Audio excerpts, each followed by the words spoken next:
ہر عبادت سے برتر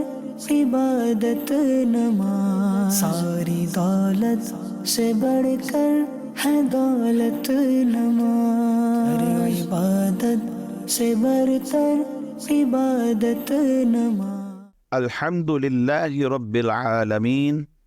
والصلاة والسلام علی سید المرسلین، اما بعد فاعوذ باللہ من الشیطان الرجیم، بسم اللہ الرحمن الرحیم۔ الصلاة والسلام علیک یا رسول اللہ وعلی آلک واصحابک یا حبیب اللہ، الصلاة والسلام علیک یا نبی اللہ وعلی آلک و اصحابک یا نور اللہ۔ حضور نبی پاک صلی اللہ تعالی علیہ وآلہ وسلم نے ارشاد فرمایا کہ جمعہ کے دن مجھ پر درود پاک کی کثرت کیا کرو، فَإِنَّهُ يَوْمٌ مَشْهُودٌ تَشْهَدُهُ الْمَلَائِكَةُ، کیونکہ یہ یوم مشہود ہے، اللہ تبارک و تعالی کے فرشتے اس دن حاضر ہوتے ہیں۔ لیس من عبد یصلی علی الا بلغنی صوتہ حیث کان، اور فرمایا کہ جو درود پڑھنے والا ہے اس کی آواز مصطفیٰ جان رحمت کے کانوں تک پہنچ جاتی ہے، وہ کہیں بھی ہو، اس روئے زمین کے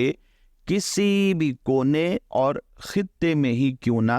موجود ہو۔ صحابہ کرام علیہم الرضوان نے عرض کیا، یا رسول اللہ صلی اللہ علیہ وسلم، آپ کے وصال ظاہری کے بعد بھی کیا یہی کیفیت ہوگی؟ یعنی درود ہم پڑھیں گے اور مصطفیٰ جان رحمت کے سماعتوں تک وہ آواز پہنچ جائے گی؟ تو ارشاد فرمایا، بعد وفاتی، ہاں میرے وصال ظاہری کے بعد بھی یہی کیفیت ہوگی۔ اور پھر اس کے بعد اس کی وجہ بھی آپ نے ارشاد فرمائی، ان اللہ حرم علی الارض ان تاکل اجساد الانبیاء، او کما قال علیہ الصلاۃ والسلام، فرمایا کہ بے شک اللہ تبارک و تعالی نے اس زمین پر انبیاء کرام علیہم الصلاۃ والسلام کے اجساد مبارکہ، آپ کے جو وجود ہوتے ہیں، انہیں کھانا حرام کر دیا ہے۔ صلو علی الحبیب صلی اللہ تعالی علی محمد صلی اللہ تعالی علیہ وسلم۔ پیارے اسلامی بھائیوں، مدنی چینل کے ناظرین، یہ ہے پروگرام احکام نماز۔ ہم آپ کو اس میں خوش آمدید کہتے ہیں۔ حصول ثواب کی خاطر بیان سننے سے پہلے اچھی نیتیں بھی فرما لیجیے کہ فرمان مصطفیٰ صلی اللہ تعالی علیہ وآلہ وسلم ہے، نیت المؤمن خیر من عملہ۔ ناظرین، آپ جانتے ہیں کہ ہم اس سلسلے میں سب سے پہلے فضائل کو شامل کرتے ہیں، پھر اس کے بعد چند ایک احکام نماز کو بیان کرنے کا سلسلہ ہوتا ہے، اور پھر تیسرے نمبر پر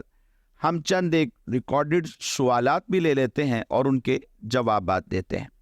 تو آئیے سب سے پہلے ہم نماز کی فضیلت پر گفتگو کرتے ہیں۔ نماز ادا کرنے کی جو اہمیت اور فضیلت ہے، اس کا اندازہ آپ اس بات سے لگا سکتے ہیں کہ علماء نے اپنے کتابوں میں لکھا کہ قرآن مجید فرقان حمید میں کم و بیش 700 مقامات ایسے ہیں جن میں اللہ تبارک و تعالی نے نماز کا ذکر فرمایا ہے، جن میں سے ایک آیہ مبارکہ سورہ بقرہ میں موجود ہے۔ اللہ تبارک و تعالی ارشاد فرماتا ہے، وَأَقِيمُوا الصَّلَاةَ وَآتُوا الزَّكَاةَ وَارْكَعُوا مَعَ الرَّاكِعِينَ، اور نماز کو قائم رکھو اور زکوٰۃ ادا کرو، رکوع کرنے والوں کے ساتھ مل کر رکوع بھی کرو۔ اس میں اللہ تبارک و تعالی نے نماز کا حکم ارشاد فرمایا کہ نماز کو قائم کیا جائے۔ اور ایک دوسری آیہ مبارکہ وہ بھی سورہ بقرہ میں ہی موجود ہے۔ اللہ تبارک و تعالی ارشاد فرماتا ہے، یا ایھا الذین آمنوا استعینوا بالصبر والصلاۃ ان اللہ مع الصابرین، فرمایا اے ایمان والو، صبر اور نماز کے ذریعے مجھ سے مدد چاہا کرو، یقیناً اللہ تبارک و تعالی صبر کرنے والوں کے ساتھ ہوتا ہے۔ اور ایک اور آیہ مبارکہ جس میں اللہ تبارک و تعالی ارشاد فرماتا ہے ان الذین آمنوا وعملوا الصالحات واقاموا الصلاۃ، بے شک جو لوگ ایمان لائے اور انہوں نے نیک اعمال کیے، نماز قائم رکھی، زکوٰۃ دیتے رہے، تو ان کو اللہ رب العزت کی بارگاہ سے ملے گا کیا؟ ارشاد فرمایا ان کے لیے ان کے رب کے پاس ان کا اجر ہے، لہم اجرہم عند ربہم ولا خوف علیہم ولا ہم یحزنون۔ یہ نیک اعمال کرنے والے، نماز کو قائم کرنے والے اور زکوٰۃ دینے والے، فرمایا اور ان پر آخرت میں نہ کوئی خوف ہوگا اور نہ ہی یہ وہاں رنجیدہ ہوں گے۔ اس کے علاوہ کثیر احادیث مبارکہ ہیں جن میں نماز کی فضیلت بھی بیان کی گئی ہے اور نماز نہ ادا کرنے والوں پر وعید کا حکم بھی ارشاد فرمایا گیا ہے۔ حضرت عبادہ بن صامت رضی اللہ تعالی عنہ سے ایک حدیث روایت ہے، نبی پاک صلی اللہ تعالی علیہ وآلہ وسلم سے انہوں نے یہ بات سماعت کی ہے۔ سرکار دو عالم صلی اللہ علیہ وسلم نے ارشاد فرمایا 5 نمازیں ہیں جن کو اللہ تبارک و تعالی نے اپنے بندوں پر فرض قرار دیا ہے، جس نے ان نمازوں کو بہترین وضو کے ساتھ ان کے مقررہ اوقات کے اندر اگر ادا کیا اور ان نمازوں کے رکوع اور ان کی جو سجود ہیں وہ صحیح طریقے سے ادا کیے اور ان نمازوں کو کامل خشوع کے ساتھ ادا کر لیا، تو اللہ تبارک و تعالیٰ کا ایسے بندے کے ساتھ وعدہ ہے۔ وعدہ کس بات کا ہے؟ ان یغفر لہ، رب کائنات کا اس بندے کے ساتھ وعدہ ہے کہ اس کی بخشش فرمائے گا۔ یہ اللہ رب العزت اس بندے کے ساتھ وعدہ فرماتا ہے، اور جس بندے نے ایسا نہ کیا، یعنی نہ ہی اس نے نمازوں کو صحیح طریقے سے ادا کیا یا نماز چھوڑ دی، اگر ادا بھی کیا ہے ان کے رکوع اور سجود کو صحیح طریقے سے ادا نہ کرتا رہا اور کامل خشوع بھی اسے میسر نہ آ سکا، تو ایسے بندے کے لیے ارشاد فرمایا کہ ان شاء غفر لہ و ان شاء عذبہ، اس بندے کے لیے اللہ کا کوئی وعدہ نہیں ہے، یعنی بخشش کا وعدہ نہیں۔ ہاں اگر وہ چاہے تو اس کی بخشش فرما دے، اور اگر وہ چاہے تو اسے عذاب بھی دے سکتا ہے۔ حضرت بزرگ غفاری رضی اللہ تعالیٰ عنہ سے ایک حدیث مبارکہ مروی ہے، آپ ارشاد فرماتے ہیں کہ نبی کریم صلی اللہ تعالی علیہ وآلہ وسلم موسم سرما تھا، آپ باہر تشریف لائے تو حالت اس وقت یہ تھی کہ درختوں سے پتے زمین پر گر رہے تھے۔ نبی اکرم صلی اللہ تعالی علیہ وآلہ وسلم نے ایک درخت کی 2 شاخوں کو اپنے ہاتھوں میں لیا۔ حضرت بزرگ غفاری رضی اللہ تعالیٰ عنہ فرماتے ہیں کہ اس شاخ سے بھی پتے جڑنے لگے۔ پھر کہتے ہیں کہ نبی پاک صلی اللہ تعالی علیہ وآلہ وسلم نے آواز دی اور فرمایا اے ابو ذر، میں نے عرض کیا لبیک یا رسول اللہ صلی اللہ تعالی علیہ وآلہ وسلم، میں حاضر ہوں آپ کی خدمت میں۔ تو نبی پاک صلی اللہ علیہ وسلم نے فرمایا مسلمان بندہ جب نماز اس مقصد سے پڑھتا ہے کہ اسے اللہ تبارک و تعالی کی رضا حاصل ہو جائے، تو اس کے گناہ اسی طرح جڑتے ہیں جس طرح یہ پتے درخت سے جھڑتے تمہیں نظر آ رہے ہیں۔ سبحان اللہ، کہ جب پت جڑ کا موسم آتا ہے پتے جھڑتے رہتے، خود بخود جڑتے رہتے ہیں، تو فرمایا کہ یہ بندہ جو اللہ تبارک و تعالی کی رضا کی نیت کرتا ہے اور نماز پڑھ رہا ہوتا ہے، اس کے گناہ بھی اسی شاخ سے جڑنے والوں پتوں کی طرح جڑ رہے ہوتے ہیں۔ تو ایسے ہی وہ زمین پر جیسے پتے گر رہے ہیں تو اس کے گناہ اس کے وجود سے نکل جاتے ہیں، گرتے رہتے ہیں۔ تو پتہ یہ چلا مدنی چینل کے ناظرین، ہماری جو عبادات ہیں، نماز، روزہ، حج، زکوٰۃ، کوئی بھی عبادت ہو، ان تمام کو اگر ہم اللہ کی رضا کے لیے کرتے ہیں تو رب کریم ہمیں اس کا اجر عطا فرماتا ہے۔ تو ہر کام میں اللہ کی رضا مقصود ہونی چاہیے۔ اور پھر نماز نماز تو وہ عمل ہے جس کے بارے میں حدیث میں فرمایا ان اول ما یحاسب به العبد، کہ نماز قیامت کے روز سب سے پہلے وہ حقوق اللہ میں سے ایسا حق ہے جس کے بارے میں سوال کیا جائے گا۔ اگر اس کی شرائط، اس کے ارکان اور وقت کے مطابق اس کی جو ادائیگی ہے وہ کامل طریقے سے ہوئی تو حدیث میں فرمایا فقد افلح وانجح، وہ بندہ نجات پا جائے گا اور چھٹکارا حاصل کرے گا، اور اگر اس نے ایسا نہ کیا تو خائب و خاسر ہوگا، ذلیل و رسوا ہو جائے گا۔ ہم ذلیل و رسوا نہ ہوں اور نماز کو صحیح طریقے سے ادا کر پائیں تو اس کے لیے کیا ضروری ہے؟ اس کے لیے ضروری یہ ہے کہ ہمیں نماز کے بارے میں احکام کا علم ہونا چاہیے۔ اگر ہمیں احکام کے بارے میں پتہ ہوگا کہ نماز کے فرائض کیا ہیں، شرائط کیا ہیں، کن چیزوں سے نماز ٹوٹ جاتی ہے، کن اعمال سے نماز مکروہ قرار دی جاتی ہے،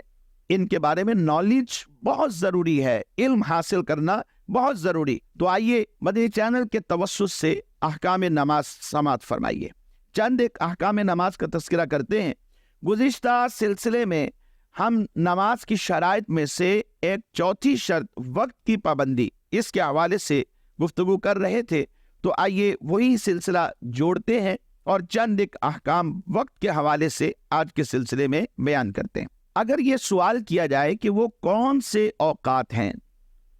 جن میں نماز جائز نہیں ہوتی، تو علماء نے لکھا وہ 3 اوقات ہیں جن میں نماز جائز نہیں۔ طلوع آفتاب کا وقت ہے، یعنی جب آفتاب طلوع ہوتا ہے تو اس وقت میں نماز جائز نہیں۔ پھر غروب آفتاب کا وقت ہے، یہ دوسرا وقت، اور نصف النہار یعنی جب سورج درمیان میں آ جاتا ہے، جس کو آپ ضحوہ کبریٰ کا وقت بھی کہتے ہیں، تو جب تک زائل نہیں ہوتا، ڈھل نہیں جاتا، زوال تک کا جو وقت ہے اس وقت تک نماز جائز نہیں۔ طلوع اور غروب کے جو اوقات ہیں ان کی مقدار 20 منٹ ہوتی ہے، یعنی سورج طلوع ہوا 20 منٹ تک نماز پڑھنا جائز نہیں ہے، اور جو غروب کا وقت ہوتا ہے سورج غروب ہونے سے پہلے جو 20 منٹ ہوتے ہیں نماز عصر کے بعد، اور سورج غروب ہونے سے پہلے جو 20 منٹ ہے ان میں نماز جائز نہیں ہوتی۔ ہاں اگر اس دن کی نماز کسی وجہ سے نہیں پڑھ سکی اور تاخیر ہو گئی، اور غروب کا وقت شروع ہونے سے پہلے یعنی غروب سے پہلے یہ جو 20 منٹ جس میں نماز مکروہ ہوتی ہے، نہ فرض پڑھ سکتے ہیں، نہ واجب، نہ نفل، نہ ادا، نہ قضا، نہ سجدہ تلاوت کر سکتے ہیں، نہ سجدہ سہو کر سکتے ہیں۔ اگر اسی دن کی نماز ابھی ذمے میں باقی ہے، یعنی عصر دیر ہو گئی، ابھی پڑھ نہیں سکے تھے، تو اسے پڑھنے کی اجازت ہے، لیکن جان بوجھ کر اس طرح تاخیر کر دینا یہ گناہ کا کام ہے۔ اور جو نصف النہار کا وقت ہوتا ہے یہ 40-45 منٹ کا وقفہ ہوتا ہے، اس میں نماز جائز نہیں۔ اوورآل ان تینوں اوقات میں نہ فرض پڑھ سکتے ہیں، نہ نفل، نہ ادا، نہ قضا، نہ سجدہ سہو، نہ سجدہ تلاوت کیا جائے۔ اور پھر وہ میں نے عرض کر دیا کہ اگر اسی دن کی عصر کا معاملہ ہے تو وہ اگر کسی وجہ سے رہ گئی ہے تو اب جو غروب سے پہلے 20 منٹ کا مکروہ کا وقت ہے اس میں وہ پڑھی جا سکتی ہے، لیکن جان بوجھ کر ایسی تاخیر شرعاً یہ گناہ ہے۔ مزید اگر ہم وقت پر بات کریں اور بات ہو نوافل کی، تو فقہاء نے لکھا کہ 12 اوقات ایسے ہیں کہ جن میں نفل نماز پڑھنا یہ منع ہے۔ طلوع فجر سے آفتاب طلوع ہونے تک سوائے 2 رکعت سنت فجر کے کوئی نفل نماز جائز نہیں ہے۔ فجر کا وقت شروع ہو گیا اور فجر کا وقت ختم ہونے تک 2 رکعت فرض پڑھ سکتے ہیں اور 2 رکعت سنت مؤکدہ پڑھ سکتے ہیں۔ اور جو دوسرا وقت ہے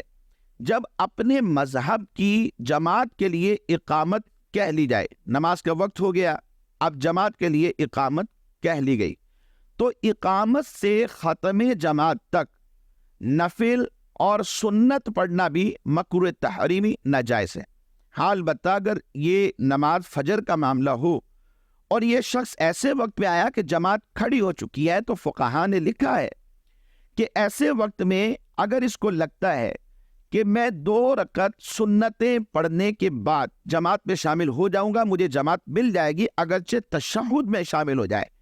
تو اسے چاہیے کہ دوسرے پورشن میں جا کر یہ 2 سنتیں ادا کرے، پھر اس کے بعد آ کر جماعت میں شامل ہو جائے۔ اور اگر اس کو یوں لگا کہ میں سنت فجر میں اگر مشغول ہوا تو جماعت ہی نکل جائے گی، تو چونکہ جماعت واجب ہے تو پھر سنت فجر کو ترک کرنے کی اجازت، جماعت میں شامل ہو جائے، نماز پڑھ لے، پھر سورج نکلنے کے 20 منٹ کے بعد اپنی یہ 2 سنتیں پڑھ سکتا ہے۔ تیسرا وقت نماز عصر کے بعد، جب نماز عصر پڑھ لی گئی ہے تو اس کے بعد کوئی نفل نماز نہیں پڑھ سکتے۔ اور چوتھا وقت غروب آفتاب سے فرض مغرب تک، غروب آفتاب ہو چکا ہے، اب اذان ہوگی، اقامت ہوگی اور فرض پڑھے جائیں، اس دوران نفل نماز کی اجازت نہیں ہے۔ اور پانچواں وقت جب امام صاحب اپنی جگہ سے جمعۃ المبارک کے خطبہ کے لیے کھڑے ہو جائیں، یعنی امام صاحب ممبر پر کھڑے ہو چکے ہیں، اب خطبہ دیں گے، تو ایسے وقت میں اب سنتیں نہیں پڑھ سکتے۔ پہلے سے پڑھ رہے تھے، شروع کر چکے تھے، انہیں کمپلیٹ تو کر سکتے ہیں، البتہ نئے سرے سے جب امام صاحب کھڑے ہو چکے ہیں، اب خطبہ دیں گے، تو اب پڑھنے کی اجازت نہیں۔ اس مسئلے کو ذہن میں رکھیے بطور خاص، اور کیونکہ بہت سارے لوگوں کو دیکھا گیا امام صاحب ابھی کھڑے ہوتے ہیں تو پھر وہ سنتیں شروع کر دیتے ہیں۔ نمبر 6 عین خطبہ کے وقت، یعنی خطبہ شروع ہو چکا ہے، اگرچہ پہلا ہو یا دوسرا ہو، یہ خطبہ جمعہ کا ہو یا خطبہ عیدین کا ہو یا نماز کسوف کا ہو یا استسقاء کا ہو، حج یا نکاح کا ہو، ہر نماز حتیٰ کہ قضا بھی نہ پڑھی جائے، مگر جو صاحب ترتیب ہے فقہا نے اس کے لیے لکھا کہ خطبہ جمعہ کے وقت وہ قضا پڑھ سکتا ہے، فجر رہ گئی تھی پہلے وہ پڑھ لے، پھر اس کے بعد جماعت میں جب امام سب جماعت کھڑی کرے اس میں یہ شامل ہو جائے۔ 7واں نماز عید سے پہلے نفل مکروہ ہے، خواہ گھر میں پڑھیں یا عیدگاہ میں جا کر پڑھے جائیں یا مسجد میں جا کر پڑھے جائیں، نماز عید سے پہلے نفل نماز پڑھنا یہ مکروہ ہے۔ اور 8واں وقت یہ ہے کہ نماز عید کے بعد جب کہ عیدگاہ یا مسجد میں پڑھے جائیں تو نفل مکروہ ہے، ہاں گھر میں جا کے کوئی پڑھنا چاہے تو پھر یہ مکروہ نہیں ہے۔ اچھا 9واں عرفات میں ظہر اور عصر کے درمیان، یعنی دوران حج جب مقام عرفات میں ہوتے ہیں، حج کا جو پہلا رکن ہے وہ ادا کرنے کے لیے وقوف عرفات کیے ہوئے ہوتے ہیں، تو عرفات میں ظہر اور عصر کے درمیان، یعنی عرفات میں جو ظہر اور عصر ملا کر پڑھی جاتی ہے ان کے درمیان میں اور بعد میں بھی نفل اور سنت یہ مکروہ ہے۔ یہ اس صورت میں کہ جب ملا کے پڑھی جاتی ہو، اور اگر اپنے خیموں میں پڑھیں اور نماز ظہر کو ظہر کے وقت میں اور عصر کو عصر کے وقت میں ہی پڑھیں تو پھر یہ مسئلہ الگ ہوگا۔ یہ اس صورت میں ہے کہ جب شرائط تمام کمپلیٹ پائی جائیں اور دونوں کو ملا کے پڑھنا ہو، تو جب شرائط ہی نہیں پائی جا رہی تو پھر ظہر کو ظہر کے وقت میں اور عصر کو عصر کے وقت میں پڑھا جاتا ہے۔ نمبر 10 یعنی 10واں وقت مزدلفہ میں جو مغرب اور عشاء کی نماز جمع کی جاتی ہے، فقط ان کے درمیان میں نفل اور سنت پڑھنا یہ مکروہ ہے، بعد میں مکروہ نہیں، یعنی پہلے مغرب کے فرض پڑھ لیے جائیں، پھر اس کے بعد عشاء کے فرض، اور پھر بعد میں یہ سنتیں اور نوافل وغیرہ پڑھنے کی اجازت۔ 11واں وقت جبکہ فرض کا وقت تنگ ہو تو ہر نماز یہاں تک کہ سنت فجر اور ظہر بھی مکروہ ہے، یعنی ظہر کا وقت تھا، اب وقت اتنا رہ گیا کہ صرف اور صرف فرض پڑھے جا سکتے ہیں، کسی وجہ سے تاخیر کا شکار ہے یہ شخص، اور اس نے ظہر کی نماز بھی پڑھنی، تو بس یہ ظہر ہی پڑھے، نفل میں مصروف نہ ہو، اسے فرض پڑھنے کی صرف اجازت ہے۔ اور 12واں جس بات سے دل بٹ رہا ہے، تشویش ہو رہی اور دفع یہ کر سکتا ہے، اسے دفع کیے بغیر یعنی دور کیے بغیر ہر نماز مکروہ ہے۔ مثال کے طور پہ کھانا سامنے آ چکا تھا، بھوک لگی ہوئی تھی، اس کی خواہش تھی، غرض کوئی ایسا امر جو بندے کو درپیش ہو جس سے اس کے خشوع و خضوع میں فرق آ جائے گا، خیالات بٹ جائیں گے، تو پھر ایسے وقت میں نماز پڑھنا یہ مکروہ، پہلے وہ کام کر لے پھر اس کے بعد جا کر کے یہ نماز ادا کرے۔ اور یہاں پر ایک بات اور عرض کر دوں کہ جو 12ویں یہ صورت بیان کی گئی ہے کہ جس بات سے دل بٹے اور دفع یہ کر سکتا ہو، دور کر سکتا ہو، اسے دور کیے بغیر ہر نماز مکروہ ہے۔ ایک یہ صورت، ایک چھٹی صورت کہ عین خطبہ کے وقت، اگرچہ وہ پہلا ہو دوسرا ہو یا جو بھی صورت میں نے بیان کی ہے، یہ چھٹی اور 12ویں جو صورت، اس میں تو فقہا فرماتے ہیں کہ فرائض، واجبات، نماز جنازہ اور سجدہ تلاوت بھی نہ کیا جائے، اس کی بھی ممانعت ہے۔ تو مدنی چینل کے ناظرین، آئیے آج کے سلسلے میں ہم ریکارڈڈ سوالات بھی شامل کر لیتے ہیں۔ جی آپ سوال چلائیے۔ میرا نام محمد حسان رضا ہے اور میرا سوال مفتی صاحب سے یہ ہے کہ طلوع آفتاب سے اور غروب آفتاب سے کتنے منٹ پہلے تک فجر اور عصر کی نماز پڑھی جا سکتی ہے؟ نماز فجر کا وقت طلوع آفتاب تک ہوتا ہے، یعنی جب تک سورج طلوع نہیں ہوا فجر کا وقت باقی ہے۔ اور فی زمانہ آسانی کے لیے ہمارے علماء کرام نے ہمیں اوقات الصلاۃ کے نقشے دیے، ان کو دیکھ کر بآسانی معلوم کیا جا سکتا ہے کہ آج فجر کا وقت کب تک رہے گا، اور اس کو دیکھ کر آسانی کے ساتھ معلوم کریں اور اپنی نماز فجر کی حفاظت کریں۔ اور عصر کی نماز جو ہے یہ مکروہ وقت شروع ہونے سے پہلے پہلے ادا کرنا ضروری ہے۔ غروب آفتاب سے تقریباً 20 منٹ پہلے مکروہ وقت شروع ہو جاتا ہے۔ مکروہ وقت تک نماز کو مؤخر کرنا جان بوجھ کر یہ حرام ہے، لیکن اگر کسی نے ابھی تک کسی وجہ سے عصر کی نماز نہیں پڑھ سکا اور مکروہ وقت شروع ہو چکا ہے تو حکم یہ ہے کہ پھر آج کی جو عصر ہے اس مکروہ وقت میں ہی پڑھ لے اور آئندہ احتیاط کرے۔ میرا نام محمد اویس حسن اطاری ہے۔ میرا سوال یہ ہے کہ عورتوں کو فرض نمازیں کس ٹائم ادا کرنی چاہیے؟ عورتوں کے لیے افضل یہ ہے کہ فجر کی نماز کا جب وقت شروع ہو جائے تو اندھیرے میں ہی نماز ادا کر لیا کریں، یہ عورتوں کے لیے افضل ہے۔ لیکن اگر کوئی بعد میں بھی وقت ختم ہونے سے پہلے پہلے پڑھ لیتی ہے تب بھی جائز ہے،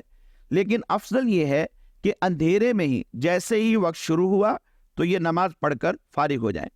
فجر کے علاوہ باقی نمازوں میں ان کے لیے بہتر یہ ہے کہ مردوں کی نماز ختم ہونے کا انتظار کریں، یعنی جو جماعت مسجد میں کی جا رہی جو جماعت مستحبہ ہوتی ہے اس کا ایک وقت طے ہوتا ہے، جیسے ہی جماعت ہو جائے تو پھر اس کے بعد ہی اپنی نماز پڑھ لیا کریں۔ فجر کا وقت جو ہے اس میں ابتدائے وقت میں پڑھنے کی اجازت ہے اور یہ ان کے لیے افضل ہے۔ مزید سوال چلائیے۔ جی میں فیصل آباد سے محمد علی رضا بات کر رہا ہوں۔ میرا مفتی صاحب سے کی بارگاہ میں یہ سوال ہے کہ بے وضو اگر کوئی نماز پڑھ لے، بعد میں یاد آئے کہ وضو تو تھا نہیں، اب وہ کیا کرے؟ اگر اسی نماز کا وقت ہے تو پھر وہ دوبارہ پڑھے یا اس کی قضا کرے؟ نماز کی بنیادی شرائط میں سے ایک شرط طہارت بھی ہے، وضو ہونا ضروری ہے۔ بغیر وضو نماز پڑھی تو وہ سرے سے نماز ہوئی ہی نہیں۔ ہاں اگر بھول کر ایسا ہو جائے اور وقت ابھی باقی ہے تو فوراً وضو کرے، وضو کرنے کے بعد دوبارہ نماز پڑھے کیونکہ وہ پہلی نماز نہیں ہوئی تھی۔